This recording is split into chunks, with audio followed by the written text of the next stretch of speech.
Ichingizda yaxshi qovur bo'lsa, ovqatni tuzini ko'zi bilan ko'radi. Qanaqa qilib kim aytadi?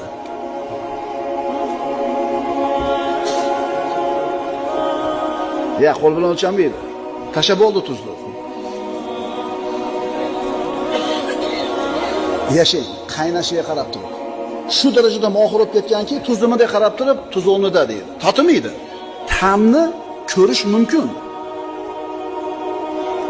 Ovqatni ta'mini ko'rish mumkin. Lekin hammada bormasda bu xususiyat. Davomiy suratda o'sha ishni qilib o'rgandan o'sha ko'z ochilib qolgan. Alloh taolo hidni va ta'mni ko'rishlikni bermadi bizga, o'shuning uchun biz ko'rmaymiz uni. Agar Alloh taolo shu hisni yaratganda nima qilardik? Yuqorida aytdik-ku, Alloh taolo insonga jannatga kirganda mana bu 5 ta his qilishlik organidan tashqari 6-hissini yaratadi.